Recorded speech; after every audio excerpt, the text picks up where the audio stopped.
Brown County Board of Commissioners meeting to order. Start with the Pledge of Allegiance. I pledge allegiance to the flag of the United States of America and to the republic for which it stands, one nation, under God, indivisible, with liberty and justice for all. All right, welcome everyone. On the agenda, we have minutes, by any chance? I don't think so. No. Okay, we'll wait for next month then. Yeah, Okay, claims? I have them in my hand. Okay. Kinda tough when you got two people. Yeah, I know. There we go. All right, thank you, ma'am. So I've taken a look at the claims. I knew weren't going to have minutes, so there wasn't anything that stood out for me. So I will make a motion that we approve the claims. Okay. That's fine. All right, roll. Okay, roll call. Tim, how do you vote? Yes. Kevin, how do you vote? Yes. Ron, how do you vote? Yes. Okay. Then we'll hit minutes, next meeting. The first thing on the agenda is a presentation by Jeff Welcome on the Hoosier National Forest Program. He's a Hoosier National Forest Program Advisor and a request for support for federal legislation to expand the Charles Dean Wilderness Area, the Benjamin Harrison National Rec Area, and vacate Combs Road is on the to-do list. So, Jeff, welcome. Can I give you? Sure each can. report? This is a report that we did with a firm called Earth Economics in that area we're talking about legislation. Thanks, sir. And then these are maps of the map area. Great, thanks for that.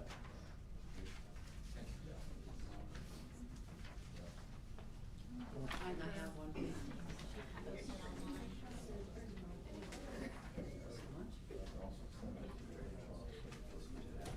that would be great.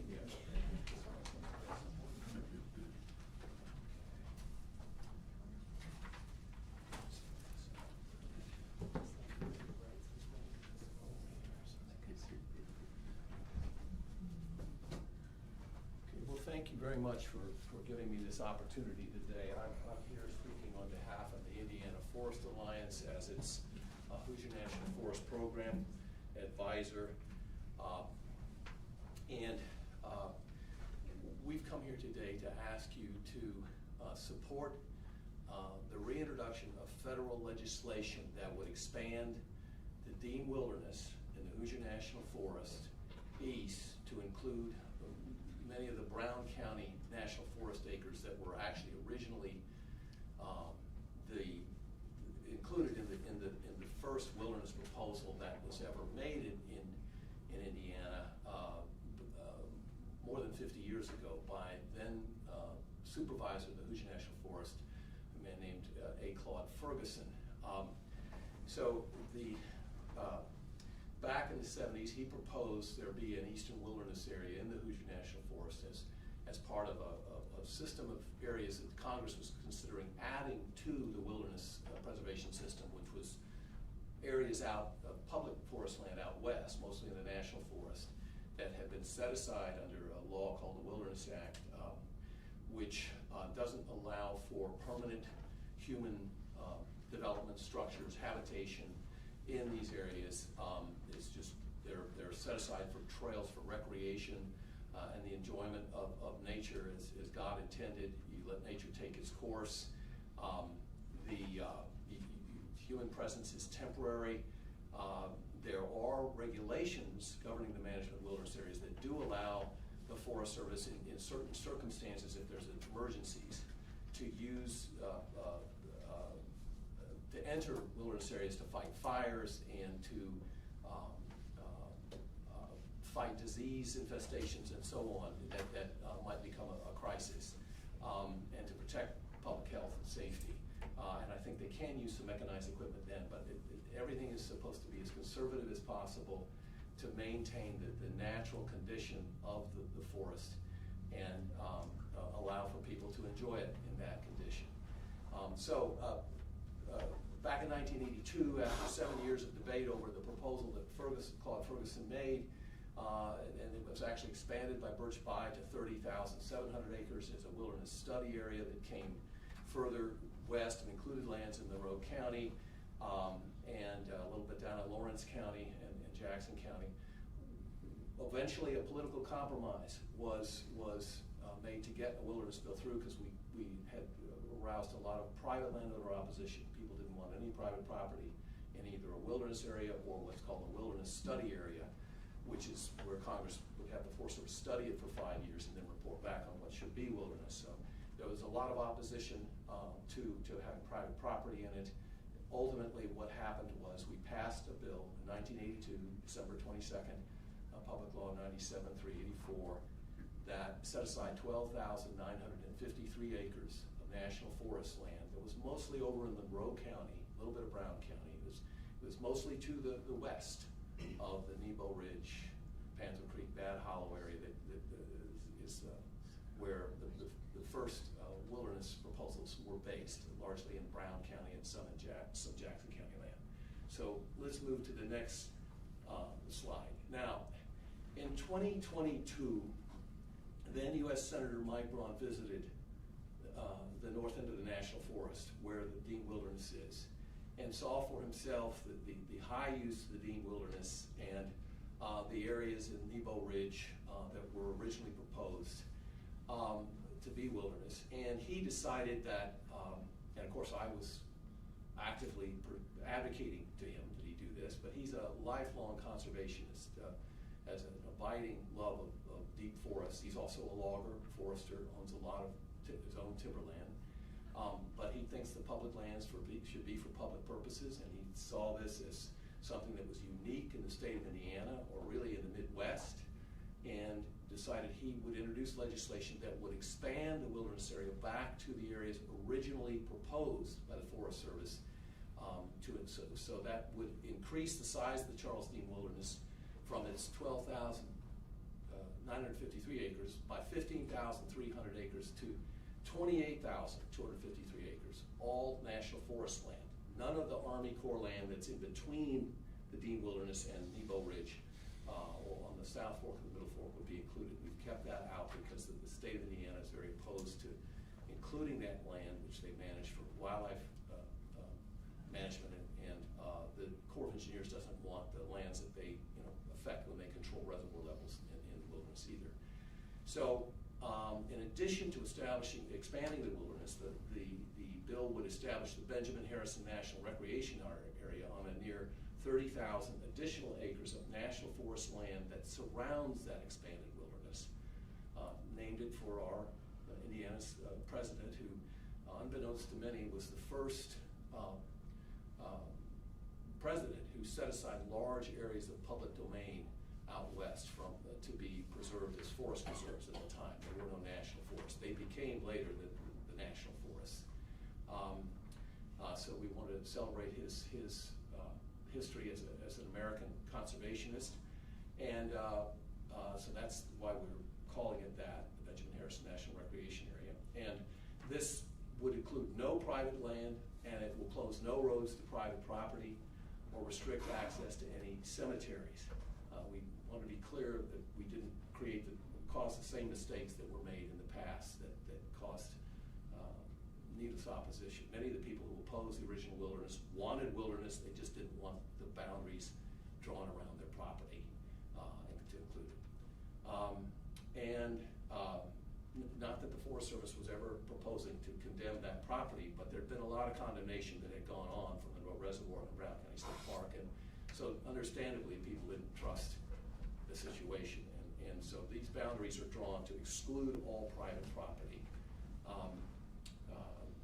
Now, the purpose of the Benjamin Harrison National Recreation Area sort of mirrors the wilderness area management. It's to protect the Monroe Reservoir water supply. Almost all the acres that are in the Pleasantville Purchase Unit that drain either to the South Fork or the Middle Fork, that are national forest acres, would be set aside in the NRA to protect the water of Monroe Reservoir and to promote recreation and preserve the aesthetic beauty of the land. That That doesn't mean there wouldn't be logging in the Benjamin Harrison National Recreation Area. It would still allow for logging and prescribed fires and other management that the Forest Service might elect to do under the National Forest Management Plan. But it calls on the Forest Service to develop a plan to achieve those aims for the recreation area of protecting the aesthetic value and promoting recreation and protecting the water supply. And it is to do that in 5 years in concert with an advisory committee that would be appointed that would include officials from local government on this advisory committee. So there's a little bit of land that's in Brown County that actually drains to the Middle Fork of Saw Creek that is not included. It's north of 135, but for the sake of the management of avoiding going across 135, we decided that that land didn't need to be included. Several hundred acres up there in 2 blocks. So moving to the next slide. But essentially what we're trying to do here, and this reflects it, is set aside rugged, very erosion-prone national forest land to protect the Monroe Reservoir water supply. And here you see a top of the south side of Browning Mountain, where the rock is just uncovered by the subsiding forest ground, and that siltstone, and then there's one of many streams like that with those shelf falls that would be in the expanded part of the Charles Dean Wilderness in the other picture. Next slide. Now, we want to stress that this legislation was drawn carefully to allow mountain biking and utility easements that existed in the area of the expanded wilderness to continue and to not be interrupted as a result of the expanded wilderness. In other words, there are 6 mountain biking trails inside the expanded wilderness area that are technically not in the wilderness. 100 feet each side of the center line of the trail is part of what's called a non-wilderness corridor. Now, there's several dozen precedents for that in the wilderness preservation system. Actually more. There's many, many wilderness areas. Most of them have non-wilderness corridors in them. Some have many, most have just a few. But we have a number here, 6 for these mountain biking trails to continue, and then there's one for the Smith Valley Telephone Company, the fiber optics on Deckard Ridge there. You see it on the north side of the reservoir. I don't know if you can, I don't have a pointer here, so I can't point to it, but the expanded wilderness is in the light green, all right, going to the east, northeast, and southeast of what is the Dean Wilderness, which is the land that's inside the heavy green border, all right. If you go to the next slide, those are mountain biking trails that we're talking about that we want to make sure they stay open. And they include the Brown County D Trail, the Nebo Ridge Trail, actually 2 parts of it, the northern and southern part, the Combs Road Trail, the Hickory Ridge Trail 18, Trail 19, and Hickory Ridge Trail 20, and I may have that number wrong because I've got 2 maps with it listed as a different number on each map. The picture was provided by Steve Surrett, who's been one of our strong supporters for the legislation, and a mountain biker himself. Our aim here, we don't see mountain biking as detracting from the wilderness experience. We think it's unfortunate that very strong constituency has basically been put at loggerheads with wilderness preservation advocates, because the Wilderness Act and the interpretation of it doesn't allow for mountain biking in wilderness areas. So we're drawing this legislation with these corridors to explicitly to avoid that conflict, and also wherever there's a utility easement or a county road next to the wilderness, there's a 100-foot setback into the wilderness that's actually non-wilderness that allows the county or the utility to do any kind of construction or maintenance it needs to do on the road or on the line in the easement. In the case of the Smith Telephone Company, it's about wide because it goes 100 feet in both directions from the fiber optic line. Next slide. There are a lot of uncommon, rare, and endangered species in the area we're talking about. Some of these don't exist anywhere else in the state. I didn't put the timber rattlesnake in there because I just didn't think I would influence any minds positively with it. But actually, its stronghold in the entire state is the Brown County Hills, particularly the southern portion of them, right there where we're talking. So and the timber rattlesnake only exists in really wild, deep, large blocks of forest. So it's sort of a symbol of what we're talking about here. Some of these other creatures that I put up there in that menagerie were the Indiana bats in the upper left corner.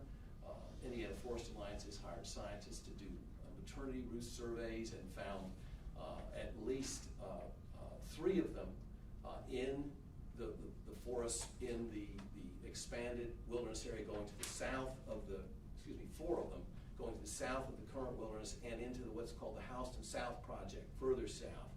We also, if you jump over to the right, see the other bat, that's a northern long-eared bat.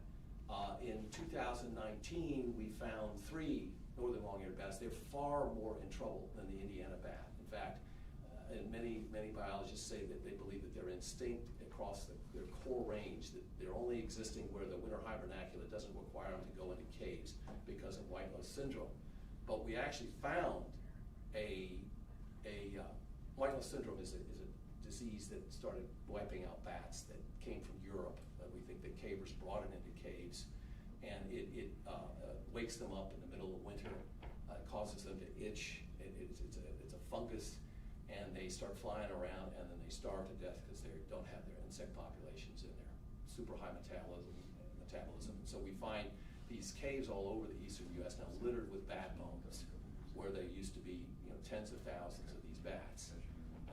The northern long-eared bat is almost extinct, but what I'm trying to say is the last maternity roost that we know of that was found for the animal in the state of Indiana is right in the middle of this expanded wilderness at Nebo Ridge.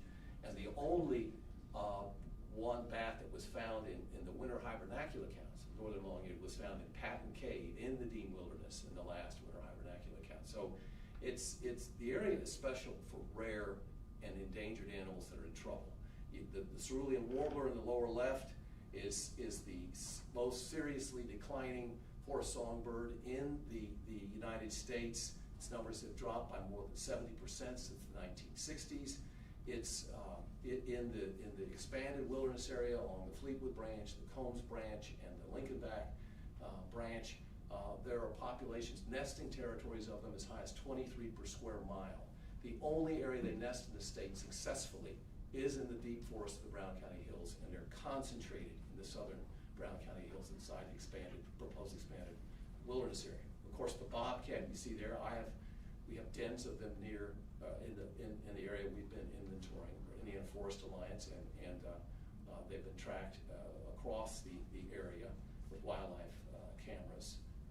And the 2 birds going to the right of that are the hooded warbler, the worm-eating warbler, both species of special concern. Again, nests successfully only in the deep forests of south central Indiana. You can add the Crawford uplands to where they also can nest, but they just aren't found if you go out to Owen County or Jennings County in the woodlots there. They're not large enough. They're only left here. And there's about 12 other birds in the same position, and they're abundant in the Nebo Ridge forest.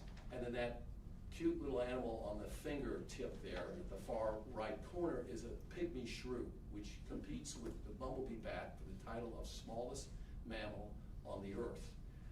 And it lives along the big logs, the giant logs that are in the Dean and the Nebo Ridge area, and in Harrison Crawford and in Morgan Monroe State Forest and in some of the other state forests in the deepest backcountry areas, runs along the logs and eats insects. It and its cousin, the pygmy shrew, smoky shrew, also are species of special concern, found only there, nowhere else, not in any younger managed forest, never been found. And they were only discovered in the state in the 1980s, so they weren't even known to be here until then. These are just examples. There's many other species. I haven't touched on the salamanders or the reptiles, the invertebrates. Next slide, please. It's also has a very high-quality plant community. That's a fern bed over in the far left, tulip poplar coming up. Then there's squirrel corn in the middle, which is a pretty common ephemeral, but it's just coats a lot of the forest slopes in the expanded wilderness area. And then there are old growth stands of oaks, beeches, tulip poplars, hickories, black gums, and others that have been cored, and I use dendrochronologists, and for example, chestnut oaks on the south, the far east slopes off Browning Mountain that are 314, well, that was 10 years ago, 324 years old is how old they are. So they're massive trees of all different sizes, and species. The species composition is quite high across this area. It is a vast undisturbed forest that is unique in Indiana. There is nothing like it anywhere else in the state, or in Ohio, or in Illinois that's this large. It stretches from Brown County State Park across to the National Forest, off, then over to the Dean, and all the way to 446, about 45,000 acres. And this would protect the unprotected part of it that's between the state park and the Dean Wilderness, current Dean Wilderness. Next slide, please. So beyond what critters and plants it protects and assures the survival of, what this really does is it establishes the largest protected island of wild nature in Indiana, Ohio, and Illinois, providing unmatched wilderness recreation opportunities at Nashville's doorstep. Now, you've got Brown County State Park here in the state forest, and people in Indiana love to come to Brown County, for the fall foliage, but relatively few people really know about the Dean. Outside of the state, almost no one knows about it. We just completed a study that I put on your table there from Earth Economics. Indiana Forest Alliance paid for it, and they're economists who study the value of ecosystem services from forests and other natural habitats, and quantify them. And in terms of controlling floodwaters, because they absorb so much rain, protecting a drinking water supply that's the sole source drinking water supply for 140,000 people and myriad businesses in South Central Indiana, providing relief from heat, enhancing property values, and promoting a recreation industry. If we did nothing, if we didn't promote this area at all for its recreation value and try to bring more people to it, right now, these economists calculated that the area is producing $235 million a year, just surrounding South Central Indiana economy in these various benefits. And then over 30 years, that adds up to $5.4 billion. Now imagine what it could produce if we promoted this area as the largest protected area of wild nature in the lower Midwest, the industrial heartland of this country, where such lands are so rare. You can drive for hours across central Indiana, Ohio, and Illinois, and have a hard time just finding a forest that it doesn't take 2 or 3 seconds to pass in your automobile. This forest goes on for many miles, so it's quite unique, and it should be preserved for this greatest purpose in our view, that it serves to mankind, humankind. Next slide. All right, we have also asked you to vacate the southern end of Combs Road between the Brown County gate and the gate at the Jackson County line. It's been closed for more than 20 years. There was a proposal a few years ago to let some private groups work with the county to rehab the road and reopen it. We're telling you, or I'm telling you, that's just not possible. That this is the slide on the left there is a shelf, a double shelf waterfall where the roadbed used to be on the south side of Nebo Ridge as the trail comes down the hill. And here's my day pack in that waterfall. So this is almost 4 feet up to here and a few more feet up to here. You can't drive a truck or a car over this without bottoming out on the bedrock. You would have to do a lot of excavating. Here's a picture of the fall before, just broadly. Here's a picture of the bedrock that the road is now on, where there is a area that's not a stream running on it. There's no gravel left, and what's here is just siltstone bedrock. And then here's more typically what happens after rain. Most of the road bed is a stream. Okay, here's the trail going off this way, but the road where it crosses it often will go along for hundreds of yards. It's just the stream. So you would have to spend millions and millions of dollars to ever upgrade that road to a usable condition. And what would you do that for? The map over on the right there is showing the boundaries. I drew this with a felt pen last night, so sorry for the sloppiness. I don't write well on southpaw here. But here's the road we're talking about that we would be fixing up. And the concern is access to Jackson County. We don't want to cut that off. But what you've got here, here's 135 coming down the Story. Then it goes to the right and heads southeast, and barely a mile down the road, maybe closer to 2 miles, a mile to 2 miles, you encounter Mount Nebo Road. Well, that's gravel and some stretches of pavement, but it goes down here and then tees into Berry Ridge Road. And you can take that road around across the Jackson County line down to Houston. Or you can turn right and take Mount Nebo Road over to the Houston Road, which goes to Houston. Or you can turn right halfway down and take another road that's entirely maintained and gravel down to a point on Houston Road closer to Houston. But the point is, Seymour is over here off the map. Brownstown is down here. Those are where the law enforcement, hospitals, doctor's offices, things that you need access to Jackson County for are located. They're not over here. If you spent all that money for this road, you would be building a road to an unpopulated area of wilderness in the northwest corner of Jackson County. Why would you do that to provide access? That makes no sense. There's also 1000 North, so everybody who lives here can take this, and that's paved all the way across here to quickly get over here if they want to go here, or to go south down to Kurtz or Norman. There's no reason to want to have access to this place. This is a wilderness that has returned, and most people have sold out to the government a long time ago there.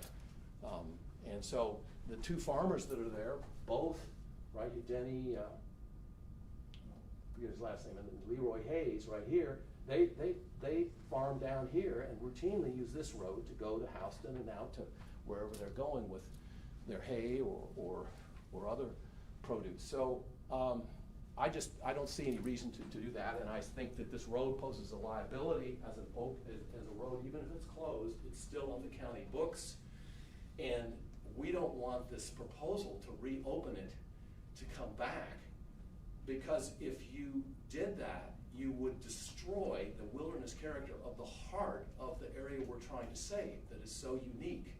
And so we would like to put the issue to bed for good and have you vacate the road. Now, there's a certain problem with that the Forest Service informed me of yesterday, and that is that the trail that's currently on that road that I hike regularly and my neighbors all hike, it is not a trail according to the Forest Service. That is only a pathway that people use, that the county's allowing them to use, whether it's mountain biking or horseback riding.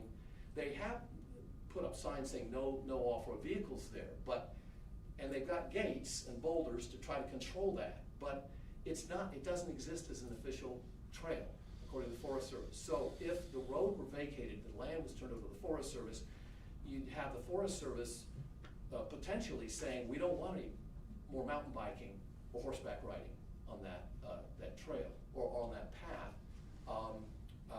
They wouldn't stop the hiking, because you can hike anywhere in the National Forest, that's okay, but the long distance cross-country horseback riding and mountain biking aren't allowed unless they're on official Forest Service trails in the National Forest. So what I would hoping you'll do is vacate this road, condition upon the Forest Service establishing that multi-use trail on the Combs, on the vacated alignment of the Combs Road.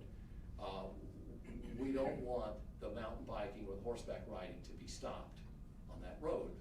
And it's a popular use. It's not detracting at all from the wilderness condition before us, and it's what we think this should be for. People should be able to enjoy this area. And if you'll go to the last slide, that's what we're asking. We're asking we're asking the County Commission to ask U.S. Representative Houchin to reintroduce the Benjamin Harrison National Recreation Area and Wilderness Establishment Act and expeditiously seek its passage by the U.S. House of Representatives. She already did this in 2024. It was H.R. 8535. We're just trying to get her to reintroduce the bill. The second point, to ask U.S. Senators Young and Banks to reintroduce this legislation and expeditiously seek its passage by the U.S. Senate.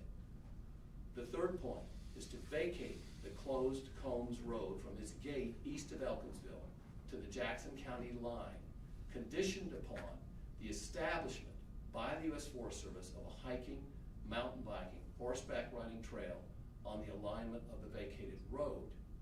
And the last point is to ask the Forest Service to establish this multi-use trail as soon as possible. Now, I'm not telling you they're going to do that. Let's just do it right away. They were telling me that we are starved for funds right now. We're having a hard time just doing what we're charged to do. We would have to have the resources to manage the trail if we were going to do that. So we'll have to start a big effort to do that before the road vacation would happen. But we don't have. We're kind of in the corner here. We can't push the vacation that we want you to adopt until we're assured that that area can still be used by not only hikers but mountain bikers and horse tail riders. So I hope I've been clear on this and welcome any questions. So I have a couple. So you said that remember me having a conversation saying that there would be no private lands impacted by this activity. It's currently held, that falls within whatever the current residents are. That I know there are parcels and property owners that fall within this area. Yeah. So, do you know how many people, how many parcels, or how many that is? Is it a dozen, 2 dozen? Off the top of my head. Well, if you're talking about the Benjamin Harrison National Recreation Area, I'd have to. I'm talking just about in the general area of Combs Road and that nature. The Combs, there's three property owners at the southern end. Okay. That are two are in Brown County, and they're here today. They can talk. And one is in Jackson County. Her property goes up to, just like ours, up to the Brown County line. My wife and I own land on the south side of that, in Jackson County. But you have Jim Killen here, and Susie Hubbard, Diane Holden, who have the property. They have land that is in Brown County on Combs Road that would be affected by this, and the key here is that the Forest Service would have to have a permit with them. I don't think it's a permit, but a written authorization that they would continue to allow them access to their property. But I don't think the Forest Service is going to block that. They don't normally do that. They try to maintain access to private property, and I think they've had an agreement with the Hubbards for a long time to do that. So I don't anticipate a problem there. Okay. And so, and again, I know when we went through this exercise of talking about going back and not vacating, but closing, and the conversation led to at some point, there's a permanently closed Combs Road. I know there's one bridge that crosses Salt Creek in Elkinsville area, and that bridge obviously right now is being funded and looking at being replaced. But if I'm not mistaken, that particular bridge is the only way in to access certain areas that what you're talking about, correct? Well, yeah, but that's north of what we're talking about closing. Yeah, that's down there. That's close to where the road goes off to Blue Creek, and yeah, that you're going to spend money on, and a lot of people use that bridge to get to the Nebo Ridge Trailhead. So okay, yeah. And then there are, again, if I'm not mistaken, and again, I don't, my counterparts here know that I think there's somewhere between the 6 to 10 property owners that are private property owners on that side. So if that bridge were to fail, which again, I'm going to point to severe weather events that impacted us in North Carolina and Tennessee. And as you know, Brown County is the beginning of all things when it comes to that, not the end of all things. So my concern, I always had a concern of that, is that bridge while it's in the shape that it is and going to be replaced, from what I can see, is the only means by which to access that ground, except through Combs Road. But that wouldn't be affected by what we're proposing. You would still have the road going to that bridge and passing it all as an open, maintained county road. We're not wanting to close that bridge or the road. No, I'm asking about the access. If that bridge fails, Yeah, that how would do be a those problem. people that are sitting on the other side of that, the southern side of that creek bed, find their way out of the wilderness? Well, what No would bridge. Well, what would happen now is they would, if the bridge failed and there was no way to use it for a long time, and the creek, was flooded for a long time, they would, right now, they would be able to either, they can walk up Combs Road, over the hill, and down the other side by these on this trail that's there. And this would not change that either. This would just say that trail is going to be maintained as a trail. And so right now, they're in the position you're talking about, where if that bridge fails, they're going to have a problem. But I don't think that's a reason not to close this road, because I think that you couldn't make this road passable by vehicles without a major project that's a lot bigger than the Pumpkin Ridge thing. I mean, it would be a lot of construction In involved. essence, I believe, if I'm not mistaken, about a mile and a half, if I recall, from this Jackson County to the location where Cone Road does exist today, if I'm remembering correct. There's a between the gates, I think it's around 2 miles, Is or it? 2 to 3 miles, something like that, between the 2 gates, yeah. But those are my questions. That's my concern, is the accessibility in the emergency. But again, that's, the events that we've had have been 100 years and 500-year activities, so who's to say that ever happens? But When is the bridge scheduled to be rebuilt? so the bridge in and of itself is actually on schedule to look at starting construction in 2029, 2030. Yes, exactly, crossing our fingers. Okay. Ron? I have a question, it might make me look kind of silly. Is all the property that you're proposing right down there in the Dean Wilderness? I know it's called, and you've already said it, I believe, but I just wanted to make sure. Is all that property you're talking about, the Fort Benjamin Harris type, is that all down there, or is there another section somewhere else? No, it's all there. Okay. Benjamin Harrison National Recreation Area is, not at all related to Fort Benjamin Harrison, which is, of course, Indianapolis State Park. It's all in what we call the Pleasant Run Purchase Unit of the Hoosier National Forest. And it's about 30,000 acres. Well, the National Recreation Area that we're proposing is about 30,000 acres.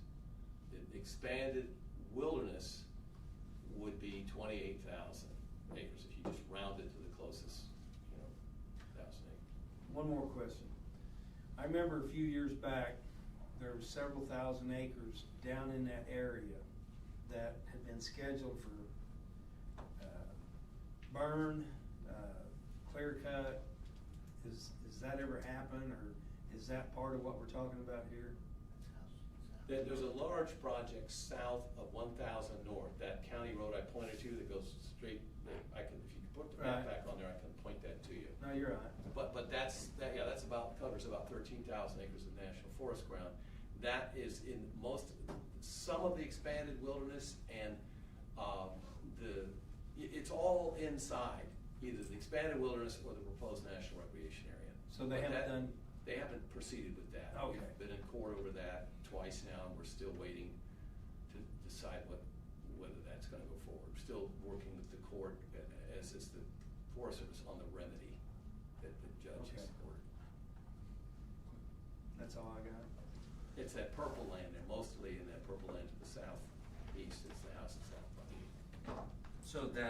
So let me clarify and make sure I understand. That currently resides as national forest, Yes. correct? And so, and again, I'm not knowledgeable in the difference between with regards to how land's treated. I assume when you say wilderness, that's like almost working towards no presence of man or any impact from kind of development or added facilities and things of that nature to encourage recreation. It is trying to leave it in its native state. Well, they maintain trails and they rebuild trails, Okay. build trails in wilderness areas. They have campsites, they have trailheads at the end of the trail, down in the wilderness. But yeah, generally it's the presence of humans is temporary. Okay. Generally, most trips to wilderness areas that the Forest Service regulates, it can't be more than 2 weeks. And I assume that's something that like backpackers are typically in that area. Right, where right. They're going And into I wanna a particular point- area. Yeah, and I want to point out that the Nebo area and Bad Hollow and Panther Creek, all this land right here is called Prescription Area 6.2 in the National Forest Management Plan. So the Forest Service, to its credit, has been managing this off the timber, but it's not part of the Hoosier National Forest area where they log. They have seen the value of the deep forest there, and it's off limits to that. They're trying to let nature take its course. This is 6.4 area here, where they also don't log, but they allow for management around the perimeter and maintenance of wildlife ponds. And this is 2.4 area. Also, it's designed to be along reservoirs or riparian areas where they're not doing commercial logging to any extent, because they're trying to be conservative about protecting the riparian values. So all this land that's in the proposed expanded wilderness is not in the timber base of the Hoosier National Forest. Okay. At least all the 6.2 area, all the 6.4 area, and I don't think the 2.4 area is either. But I just saw Mike Chavez here, he could answer that question. Correct me if I'm wrong on that. So. Yeah, good afternoon. My name is Mike Chavez. I'm the Forest Supervisor at the Hoosier National Forest. I was intending to be at this meeting actually as just part of a rotation I do. We have land in 9 different counties that we manage, and I try to show up on some Multnomah County Commissioner meetings just to make sure you all know who I am and how to get in touch with me. And I only learned this morning that this topic of wilderness expansion was going to be on the agenda. So not prepared with any grand statements or description of what this would be. I guess Mr. Stan called me, spoke with him on the phone 3 times yesterday, and he never mentioned that he was coming to give this talk. He had some questions about vacating Combs Road, which I answered, and we can talk about that if you have questions about what that would mean in terms of his proposal. As far as the wilderness goes, I guess all I would say is what's being proposed here is a pretty fundamental change to the use and access of tens of thousands of acres of public land. It seems like that should elicit at least some public information about what it would mean, what the trade-offs would be. It's complicated. The Wilderness Act is not always the most straightforward in terms of what we can and can't do and what the public can and can't do. So it's complex in terms of what kind of impacts that would have. As Mr. Stan pointed out, that area that's in his proposed expansion of the wilderness is not an area we currently look at as part of our suitable timber base. So we're not looking at commercial timber sales within that. Our management plan indicates as such. What it does allow for us to do, though, is to respond. If we have large storm events that come in and cause a big impact, if we have a new invasive species, a new insect, a new pest of some sort that comes in and is causing serious damage or death to tree species or other vegetation, we can come in and respond to that. At a minimum, the Wilderness Act would make that or the wilderness designation would make that a lot more difficult, if not impossible, to do within this area. The Wilderness Act specifically prohibits use of motorized and mechanized equipment. So that's not just on the public, that's on us as well. So when we clear trails in the existing wilderness area, we cannot use chainsaws. As you imagine, that slows things down quite a bit. We have to hike in crews. They do use crosscut saws. I just went out and did this with some of my crews a couple weeks ago just to remind myself that I'm not a 20-something anymore. It takes some effort and it takes some time. So those would be significant changes that would happen on the So ground. can I ask a question on that? Yeah, please. So if this is moved into the wilderness area, or is is your agency that still have oversight of that? We would, yeah, I mean, unless Congress decides otherwise, but yes, we would. It's all currently National Forest System land. So we would still manage it, but under those restrictions of the Wilderness Act. Another thing to point out is this, I've never seen a wilderness area that's this much spaghetti strapped. He's correct, Mr. Jan's correct. There are examples of areas where you have corridors of non-wilderness area roads usually that have some, some specific use, often by local government or something like that. But it's usually a single road over tens of thousands, if not hundreds of thousands of acres. It's nothing like this. There's private land scattered throughout this. He's proposing those not be included in wilderness, which they couldn't be anyway because it's private land, not federal. Excluding the roads, and then excluding the mountain biking trails as well, because mountain bikes are specifically prohibited in wilderness. So this would technically make them not wilderness within those corridors.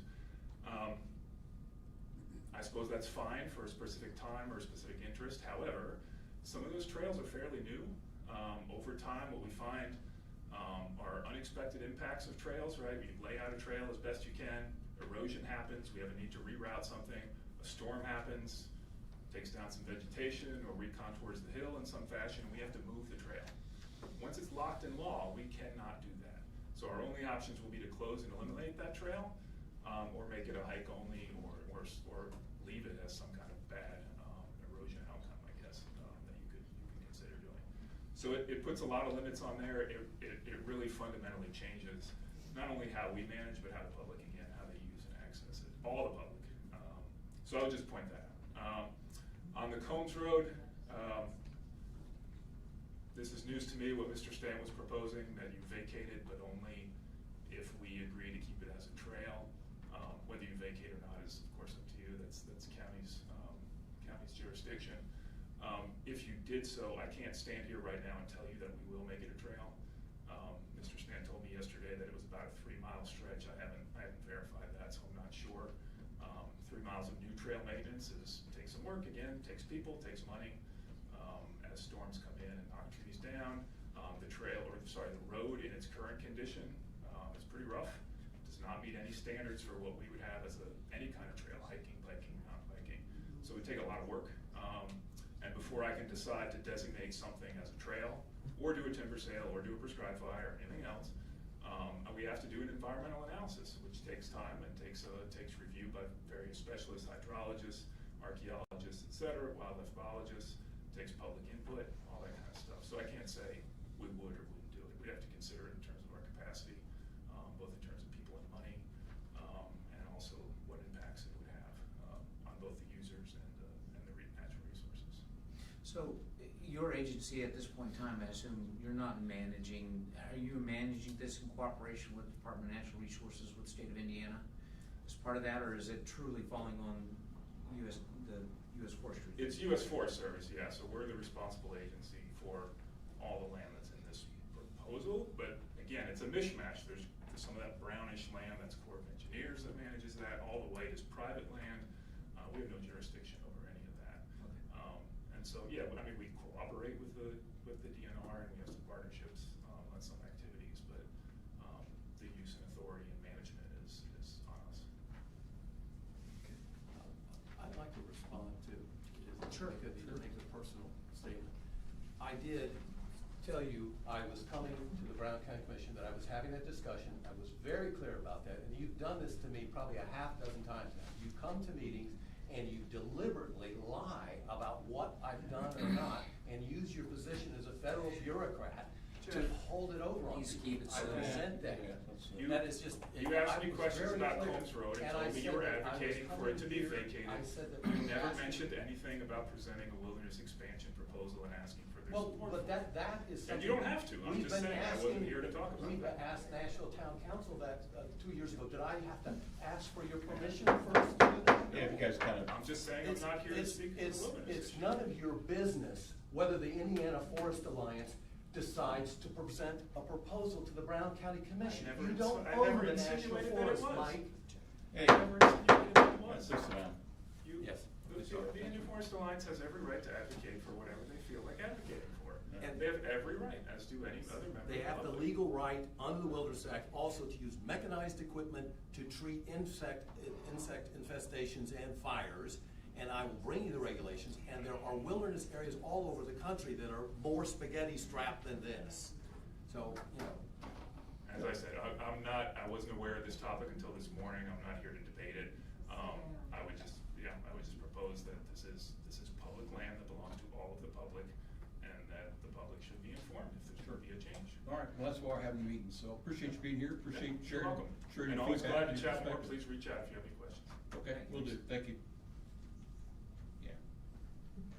My name is Jim Killen. I am a property owner on Combs Road beyond the blockage. I thoroughly endorse what Mr. Stant has proposed, but I'm really going to take a different tack on this. I have owned that land for 50 years. 20 years ago, it was closed. 20 years ago, I was burglarized 7 times because the thief had egress through both ways. One of those times, Diane, you might remember, involved some gunplay. There have been methamphetamine labs found back there. This is a hub of illegal activity, poaching. I have called DNR many times because, Sarah, as you probably well know, you hear shots in the night, and these are not target practice. You know, we know when somebody's hunting deer. This is nothing but a wanton destruction of wilderness if you were not to vacate that road. Brown County, when I was robbed 7 times prior to the closure, I notified law enforcement in both counties. I never received any response whatsoever. I am not faulting the Brown County Sheriff's Department because you don't have the capacity to police that area. You don't have the capacity to police it. And furthermore, when it's suggested that it would take millions of dollars to go over that hill, absolutely right. This is a haven for off-road vehicles, and they seem to want to do their destruction at night. So this has just been a nightmare for my children. You may remember that my son was here testifying last time. To wake up in the night to gunshots, the roar of trucks tearing through that area, it's just unacceptable. So vacate the area. I endorse the wilderness proposal, and I hope that you have the wisdom to pursue that. This is a very serious matter for me. To my understanding, the Holdens, Diane and Susie, and myself are just about the only property owners in that area. We pay Brown County taxes, and we're asking you to vacate the road. That's all I have to say. If you have any questions, please. Nothing right now, sir. Not for me. Let me just summarize a couple things. I think Ron and I are both here on the Combs Road meeting. That was probably one more, Peter? Was that when they was talking about opening it? Okay. ADVs. And then we had that whole issue popped up, so, yeah, more familiar. I was here, I taped it. Had all the information presented on that, so we're well aware of it. In January, I think it's probably 25, Kevin and I first took office, and then, you know, Ron's in his final 2 years. It's like, first thing we did was update the closure of that road for Combs Road. I think it's a 5-year thing, Kevin, if I remember. So in essence, basically, there was, 3, I thought. 3, was that it? Something like that. it was a 5-year closure. Is that it? So, again, and the whole history of that was there was an ordinance put in place that was never revisited by the commissioners on a 5-year basis to keep that road closed. So the whole thing is, it is on our calendar, and one of the things that's being considered is permanently closing that road, but I'm not even there. That's afforded to us as commissioners if we choose to do so within the next, within 2027, from according to what we've had put in place. I understand your concerns. My interest was never opening the road. But again, once the county cedes authority, we have no way to recover the authority. So that is a concern. And again, like I said, my concern and just being aware, wasn't even aware that bridge that we are fixing, that has been standing there and been a mix of concrete and wood bridge, and has been identified as one of our critical bridges. That's why it's being worked on. Was in essence one of the only key ways to get across Salt Creek at that point, without any other identified access points, because there's not a lot of other bridges that go in that territory. It is a very rugged area. I know that because I've gone through and walked the areas, and I've actually seen some of Combs Road and actually what now is being used by bikes and things of that nature. So I mean, it would be definitely challenging, even using an off-road vehicle in the form of a side-by-side to access certain areas. Yeah, I'd say. I get it, but I always like to want to make sure that I'm informed. Yeah.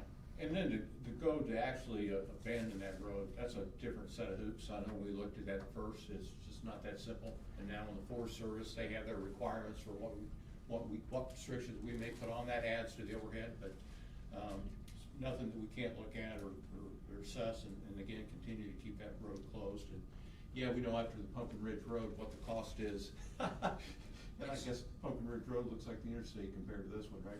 Yeah. As bad as that was, so, again, that's something that's on our, on our list.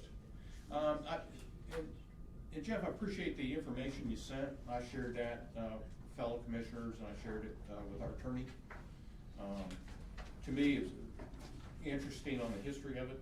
When you involve, I think that Mike had mentioned, when you involved these different organizations, Corps of Engineers and DNR and the Forest Service, good luck.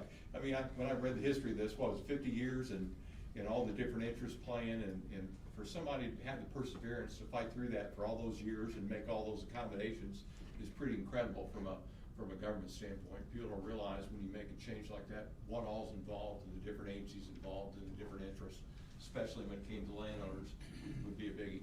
And I'm glad you also addressed the mountain bike thing. That's the first thing out of my mouth. As soon as we did that, I'd be hearing from the mountain bikers. So I'm glad you kind of headed that off in the past. And I'm kind of curious, and we'll get to that point when it comes to, what conditions we need to, to turn over the road and keep it as a road. But, those guys have been maintaining those mountain bike trails. And pretty robust kind of group of folks to maintain those trails when it comes to mountain bikers. And, I've biked it, I think Mount Nebo Ridge Trail is the first one our family biked. My son's back there a lot. I've hiked it, so I'm familiar with the area, beautiful area.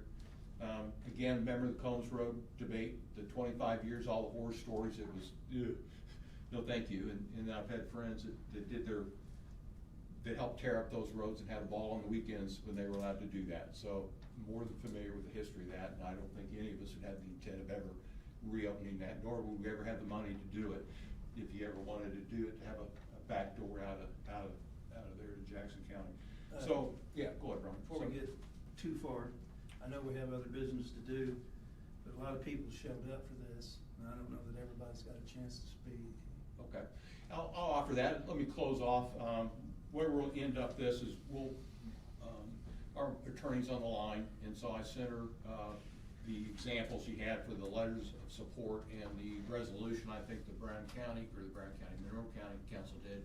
So they're looking at that, develop that resolution / letter of support, whatever we do. So they're aware of that. She's more than aware of the Combs Road thing, and that's nothing we're gonna do in the immediate future anyway.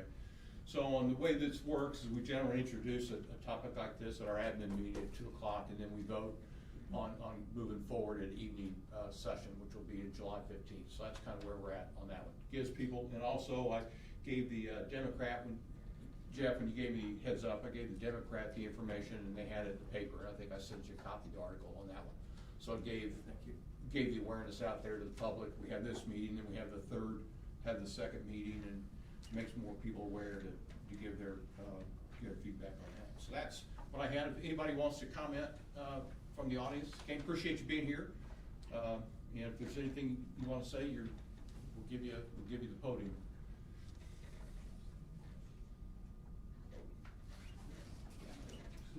Just step up and introduce yourself.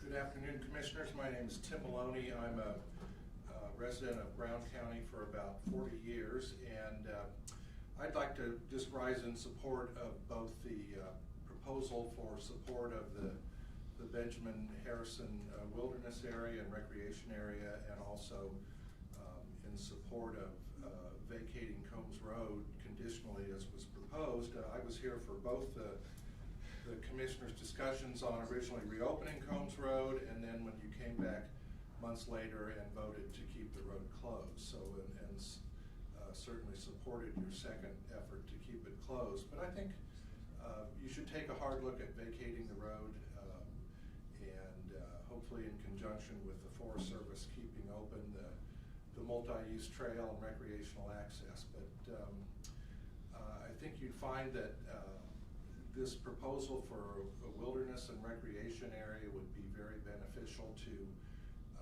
the people of Brown County, of southern Indiana, and to the economy of this area. Outdoor recreation is big business now in the United States. In Indiana, the estimate is that outdoor recreation generates nearly $16 billion a year in economic activity. That's a finding from the U.S. Department of Commerce in their periodic review of outdoor recreation's economic impact. So certainly hope that you will seriously consider this and move forward on it. So thanks. Thank you.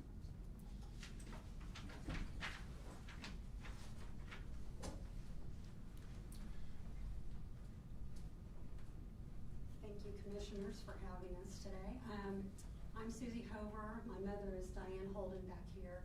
We are the property owners on the south end Jackson County line that go through the gate to get to our property. We personally, my husband and I, have maintained the road. If we get into trouble where it's something where we can't get through a creek because it's washed out because of one of the big events we have, the Forest Service has come and helped us out. But other than that, we don't ask anything of the county. When we've had a break-in a while ago, Jackson County and the DNR came and handled it. So we are very much in favor of abandoning, decommissioning the road. We're fine with it. Having that gate there has stopped the theft, it stopped the off-road use that ruined the road in the first place. The mountain bikers we're fine with. They are a much different crew than the four-wheeling, drinking, middle of the night, gun shooting people that have been back there having fun. So we are in favor of abandoning the road. Thank you. Thanks, Susie.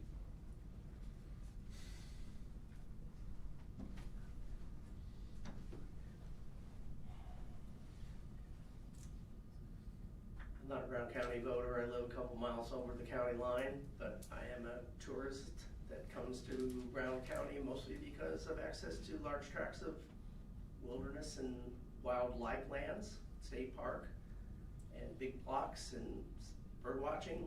That's why I come to Nashville and usually stay for dinner. So I think tourism is a real thing. And I support everything Jeff proposed. Thank you.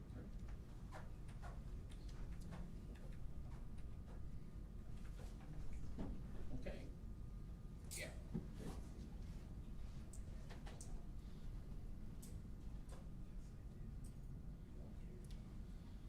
I'm Dave Seastrom, longtime county resident, and also strong advocate for everything that Mr. Sanchez proposed, including vacating Combs Road. But, you know, in Brown County, tourism is everything. I mean, we've got real estate, we've got tourism. And this is a powerful and wonderful expansion that will make a huge difference to our local economy and draw a lot of people into this area. And I see it as a big win for all of us. So that's all I have to say. Anyone else? Let me just wrap up on a note on the economics. Can I, before you do that, I do have a question for Stephanie online. You there? Yes. Yes, I am. So your predecessor, when we've had countless conversations, because for some strange reason, everybody wants to either have the county take over an unmaintained road, or bring up to snuff an unmaintained road, or vacate an unmaintained road. I think in the conversations and trying to educate myself and all that, and which again I would like to have confirmation is, it isn't solely the responsibility of the commissioners, if I'm not mistaken, when we're dealing with, I don't know now, maybe the difference is that it's not our property, it's a right-of-way. So I don't know if that makes a difference, but it was my understanding the council also has to be involved in this, or that is my question. Is there a need or necessary, is that entity's necessary if the commissioners were to consider vacating that road? I'd have to take a look at it, but what it looked like what had done before, under the state code, the county executive that can temporarily close for the 5 years, and it looked like you may have passed that resolution last year, so yeah. At this point it's still closed. If you're looking to vacate that, there are various steps that have to go into it, and I'd have to look at that closer to figure out what you've already done and what you desire to do going forward. Okay, that's a question that I have, because again, I know. Okay. I know, in most of the counties in the state, if not all the counties in the state, they don't necessarily have prescribed ownership by a deed. It's typically by, right of use kind of activity. So I don't know if that's applicable with regards to how that falls into the identify of real property, because I know that's a requirement on the part of real property, but like I said, this seems to be like we need to kind of have an understanding of that. Yeah, what I was looking at was sort of what you've done for the temporary vacation, and I'd have to look a bit more into the permanent vacation of it. Okay. And final question for you. Please confirm that we can, if we chose to permanently close that it is a 2-year timeline, that in January or whenever we sign the original ordinance, that 24 months from that date, we would be able to permanently close that road without having to process or take continual action.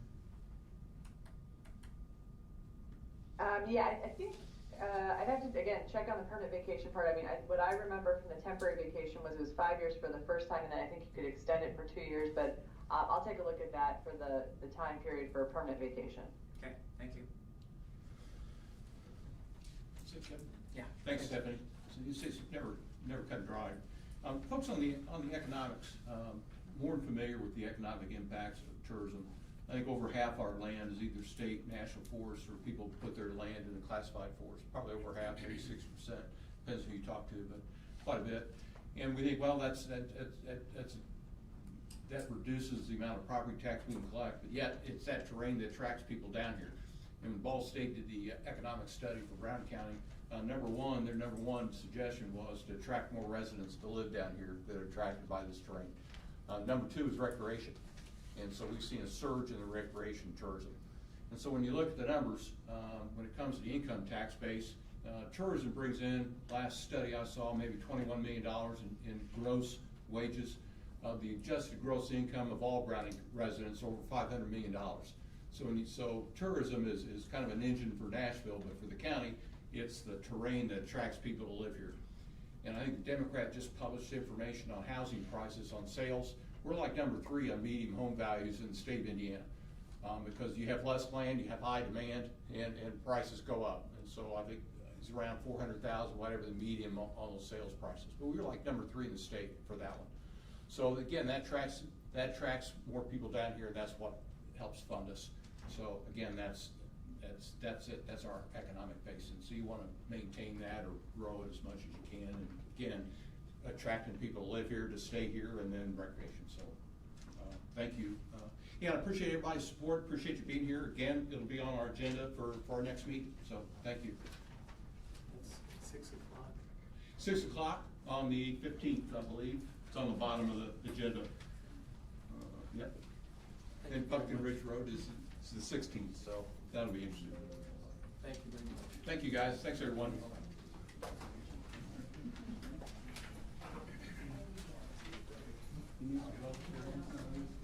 Sure.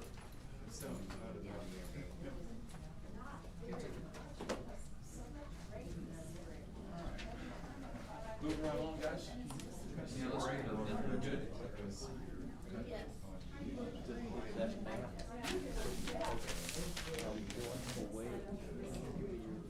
If you just send it to the Brown County Commissioner's office, and I can sort it on to them. All right, I know. Just, It's online. just look at online.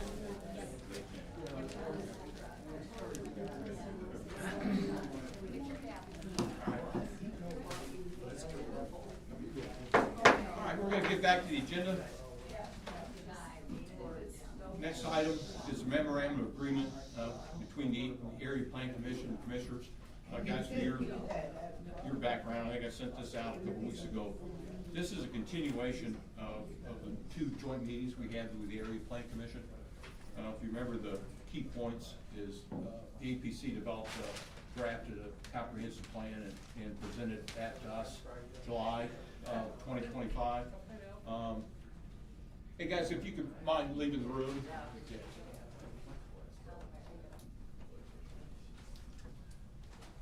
Ladies and gentlemen, Mind you can go exiting, outside. please. Yeah. Thank you. Yeah. And so our concern that there wasn't enough public engagement from the community on this one. And so, again, from the RDC, we looked at, is there grant money available from Okra? There's $60,000 out there. Our low to moderate income level is too high, so that didn't work. And then we applied, looked for a rural empowerment development grant from Okra to develop a capability where we go out and solicit input, provide input regarding the plan, and that one we didn't get because we didn't have the community engagement we were asking them to support for. And so that led to the meetings we had, the 2 joint meetings we had with them, and how best to go about in making these changes. So it's up to the commissioners to provide suggestions for amending the plan. We could have done that independently and then gave it to the APC to consider. They could have done an update to the plan and sent it to us to consider. Instead of having 2 separate tracks, Stephanie did a really good job in putting a memorandum of agreement together for us, and said, hey, here's how you could do it jointly. So there's less risk of failure and higher degree of success on getting the kind of product that we'd be proud to vote on and support within the county. So this would be the memorandum of agreements between the President of the Board of Commissioners and Carol Bowden, President of the Area Plan Commission. If you guys agree on going forward with this, that will be, I'll ask them to put that on the agenda for their next meeting, and I'll be there to discuss it. But as this thing rolls forward, I mean, you've heard the pitches, we've talked about this for several meetings. I'll be the liaison for us, and of course, I'll let you know, keep you updated on how it's going. Just one question. Sure, Ron. Where's money coming from? Have you figured that out? We don't know yet. For a grant? Now, well, I don't know. The issue becomes is the RFP, and so we're looking at least a minimum of 1 meeting for each of the 4 townships. Yeah. And then we've got other scopes. I don't know what the RFP, we'd have to do an RFP, we'd have to estimate the cost, and we'd have to find money. And so, and I think if you look at $60,000 at Okra budgets, the APC spent $10,000, and then the Community Foundation kicked in $27,000, so I don't know. I'm thinking we can find that money somewhere. We've done a pretty good job on our budget this year, and I think we're down, we cut over about $1 million, something like that, rearrange things. $1 million, yeah. So I think, and we did that last year as well, so I think we can find the money, Rob, between the 2 of us and the importance of it, so that's where we're at. So guys, any questions on the agreement? I don't have any. Okay. My understanding and looking at that is simply it's just a framework to go through, move forward with cooperatively developing the comprehensive plan and moving it forward. And again, the things that can be addressed at a later time is, once we understand what that plan is and what the action items and the approach is, we can look at requesting or going before the council to request additional funding to do that. I don't have a problem. Okay, great. All right, motion then? I'll make a motion that we move forward with a memorandum of agreement so we can put it on the calendar and move approving and signing it on our side and putting it before the APC. Second. All right, roll. Kevin, how do you vote? Yes. Ron, how do you vote? Yes. Tim, how do you vote? Yes. Okay, next one, Kevin, Civic Plus contract? So Civics Plus contract, so at the point, Civics Plus is, they provide us services and I don't wanna be too descriptive of it, I'll just mention that it's basically a platform that does our website. We have, the service or the contract ended, there's an agreement, if I'm not mistaken, it's not renewing. There was an arrangement that where we are now receiving their support and service at, I don't remember, Eric, off the top of my head, it's like $5,400. Give me a second. So the initial reoccurring that we would initial term for us signing up this year would be $5,502.05, and then have an annual reoccurring service up with an uplift to $6,497.66, with an increase. And both of those numbers fall below the actual dollars and what we were paying before we had this conversation and contract negotiation. So we are to the tune of less dollars and an understanding of what our obligations are. So I would like to make a motion to move forward with approving this contract so we can get it in Eric's hand and get it closed and signed and back to us. That's your motion? Yes, sir. Second. Okay, roll call. Ron, how do you vote? Yes. Tim, how do you vote? Yes. Kevin, how do you vote? Yes. Okay. Next item is the revised job description for the Emergency Preparedness Coordinator. I mean, man, this has been reviewed, facilitated, changed, updated, modified, sent back and forth, and we finally ended up with a final product. You guys had, I assume everybody had a chance to read it. Yeah, I had a chance to read it.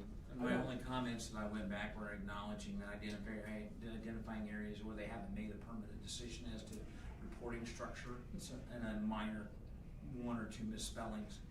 As far as the content goes, I appreciate the work that was put into that. It looks like the health department actually did spend some time and take some guidance from Corey, who was the prior preparedness coordinator, so I'm appreciative of that because, you know, we've got a lot of, it seems like lately we've got a lot of emergency stuff going on, so I appreciate that moving forward. And it's also my understanding that they're going to only look at proceeding forward, but it's not going to move at a quick pace. I want to make sure that we get the right person hired and put in that position. So my recommendation or my motion would be to move forward with approving the emergency preparedness coordinator. Okay, just one more statement here. And this person that comes in, and they're all eager and wanting to hit the ground, I think should be noted that they need to be in communication with Julia about any of these grants. Yes. And Julia has to know about the grants before they get out there running around, and we can actually back up and supply our part of it. Right. That's all I got. Yep. I don't disagree. Corey was very I'll good at that. I'll second your motion. Okay, roll call. Tim, how do you vote? Yes. Kevin, how do you vote? Yes. Ron, how do you vote? Yes. Okay. Looking ahead at our next meeting, July 15th, we'll have the letter of support or resolution to draft for the Charles Dean Willis area. We heard the presentation tonight, so we'll open it up to public comments again. Hang on just a second. Sure. We're not going to do the service agreement on the. No. Huh? No. You're not good with it?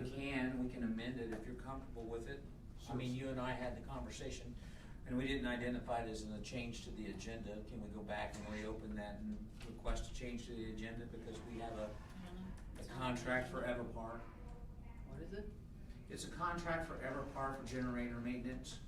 Can they add it to the agenda now? It's, I don't even, what's protocol, Stephanie? To add an agenda item. Add it in the middle. I mean, You can add it. Okay.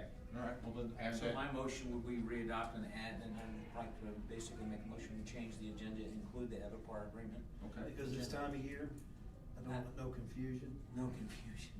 Yeah, I want the power to stay on. Yeah, I do too.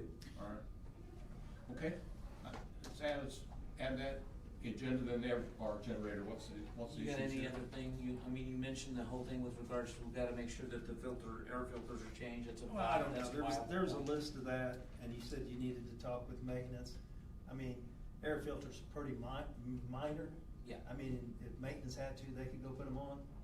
It's just that since they've been maintaining it, it would probably be nice to have a record of what they have done, because it's got, annual oil changes and all that stuff in there. Right. I think it's pretty minor that we could overcome that. Right. So I would like to facilitate or make a motion that we move forward and approve the contract for Everpar to take up the maintenance of our generators to the I'll total of second. 7. Pardon? There's 7 of them. Yeah, I know. I'll second. Okay, roll. Kevin, how do you vote? Yes. Ron, how do you vote? Yes. Tim, how do you vote? Yes. Okay.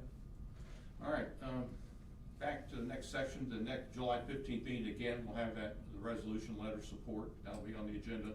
We also had 2 kind of controversial, issues we'll bring back up.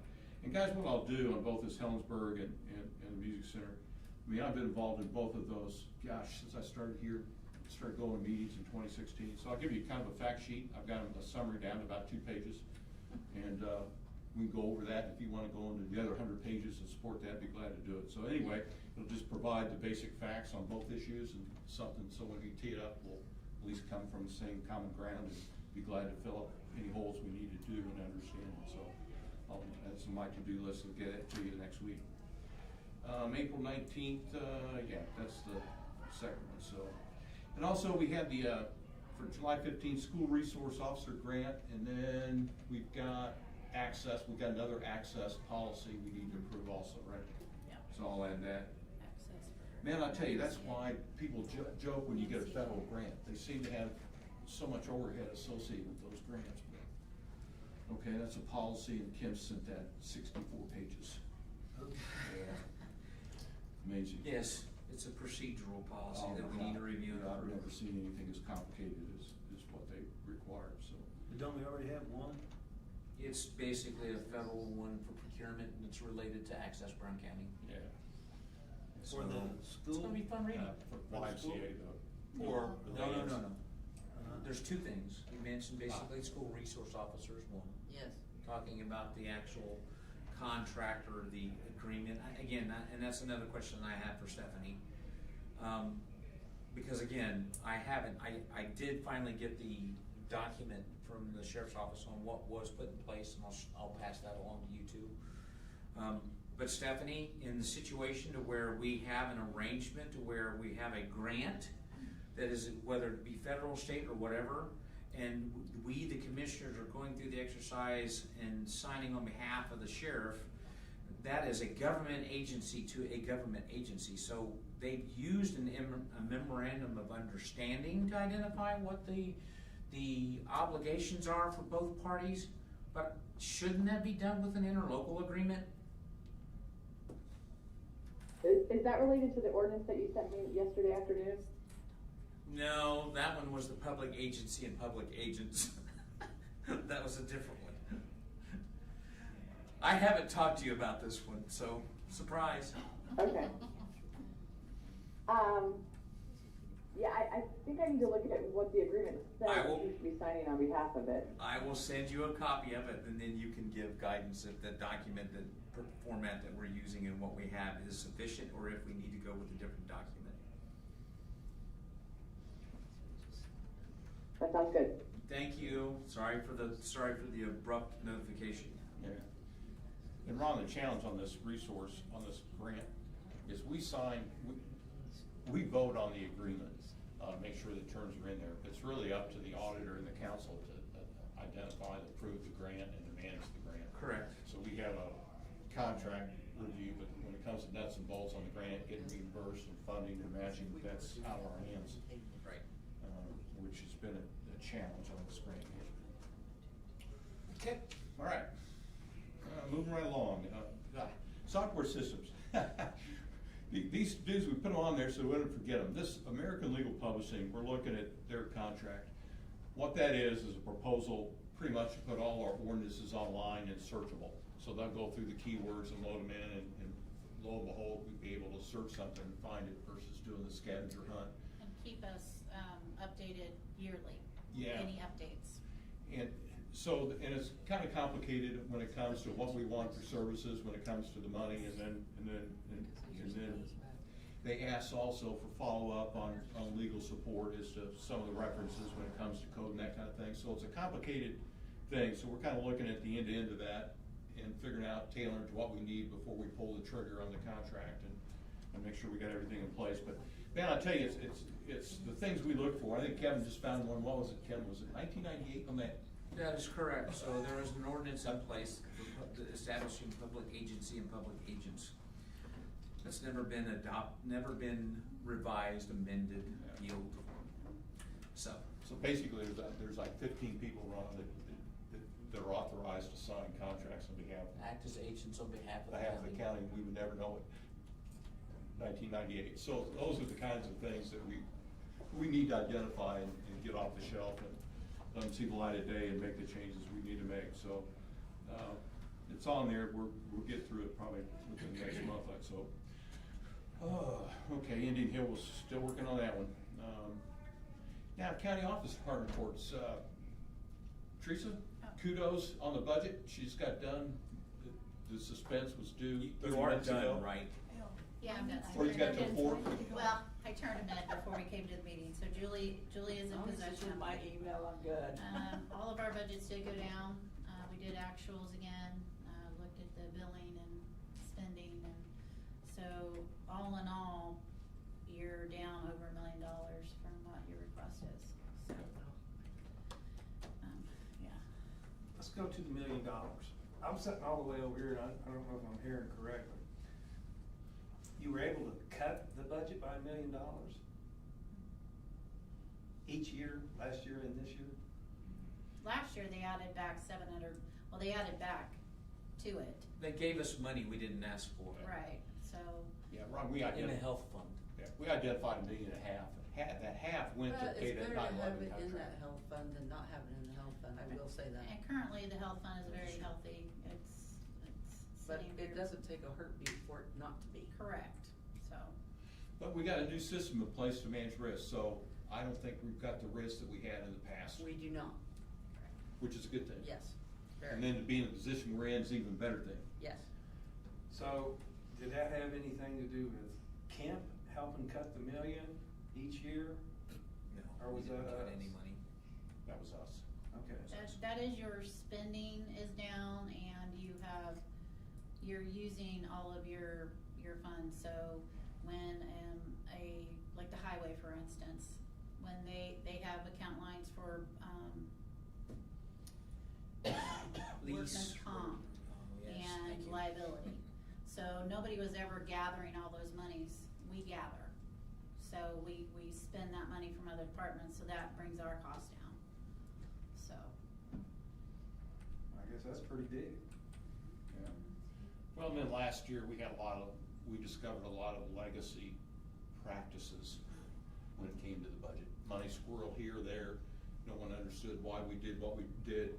Well, cynical In perspective. the last 2 cycles, we spent time actually trying to put funds in the appropriate lines so that we can appropriate it, and so that we don't have to ask for additional appropriations, nor do we have to go through and go down the whole line of where they were sticking them in a 4 series and a 3 series, but it really should have already been in a 3 series anyway, which was placing a huge burden on public notifications and things of that nature when we needed to move funds because it engaged the council. And that So we had a little more control. That actually also is down even with all the other departments in our coom cap. Remember how last year they added a bunch of money to our coom cap, we didn't know about it? I added all those back and talked with all the departments, so some of those numbers went up, but some of them decreased and went down, so it, overall, all 4 funds, you're over $1 million.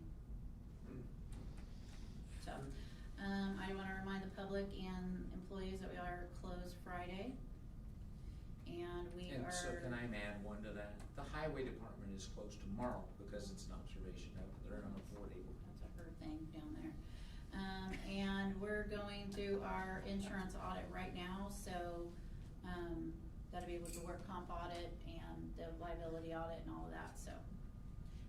We were able to decrease there too, our changes that we've made in our liability insurance, and it made an effect and brought our insurance costs down. So I was able to decrease that $100,000, so. So that's Yeah, you guys another have done a huge. fantastic job going through all that stuff and getting everything taken out that wasn't supposed to be there, and And it's gonna get better because we Very still true. haven't finished the asset project, and we know that a lot of our assets are under and a lot of them are over. So that is an ongoing project that will come to fruition in 27, so you'll be able to see that gain in 27. and state board will just love that. Well, and then we're planning on adding the new software, the human resource system. I don't know who's picking that in the budget. I guess we'll figure that out, but we're No, looking. that will go into the auditor's budget. Okay, good. It must go there, cause it's gonna be basically for the payroll, which is in. And you look at 60, 70,000, something like that, but we'll save that in just in labor savings and more efficiencies. That just ate us up. And the auditor's office is doing away with the still program, not necessarily before open enrollment is Yeah. come upon us, Right. but that's something else that's a savings too.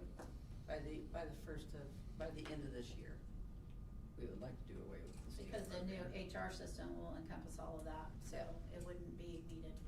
It just, that thing's gonna reduce so much of our risk that's cost us a lot of money. Yes. For the past year and a half, so. And that's money I that's a can good put thing. into the other system as well. And Julie, Kevin and I were after, and Ed, were after that purchase order module. Yes, ma'am.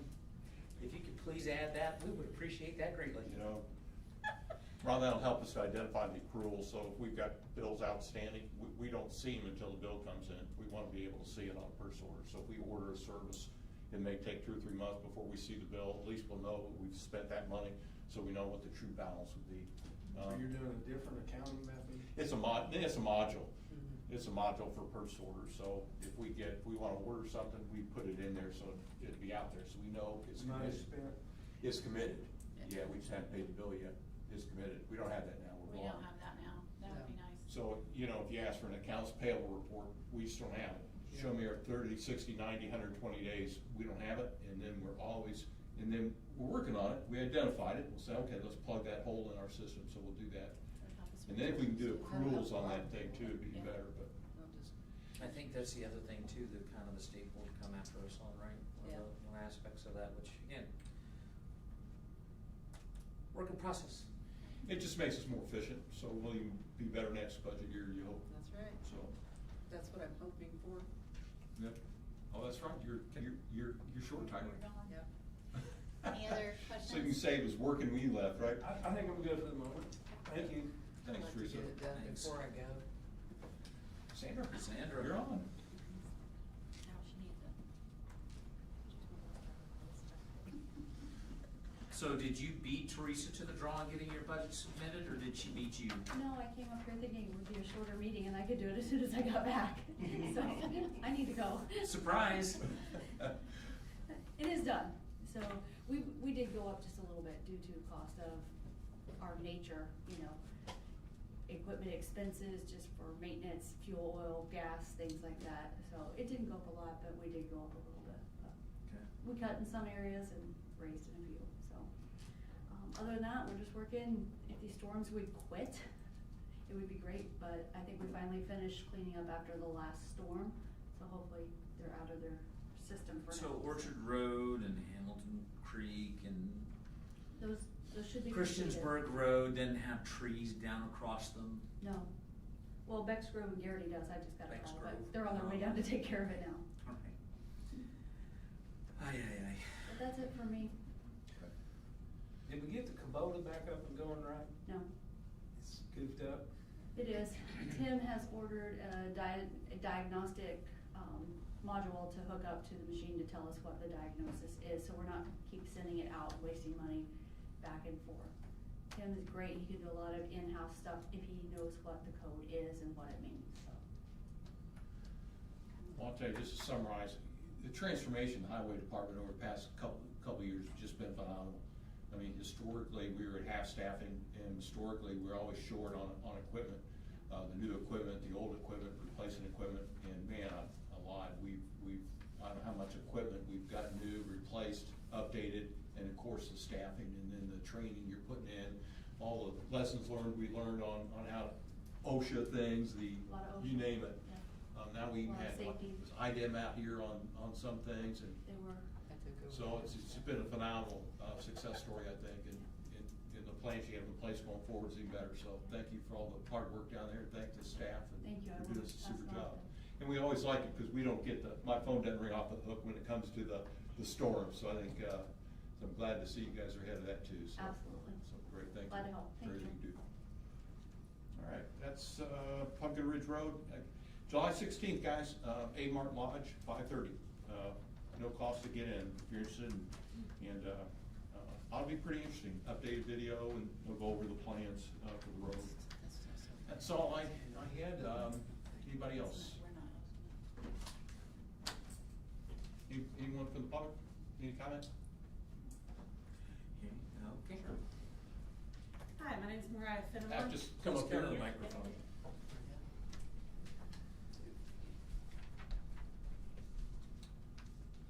Thank you, Commissioners. I just wanted to come and introduce myself. My name is Mariah Fenimore. I work for Strand Associates. We're a full-service civil engineering firm out of Columbus, Indiana, so just over the highway.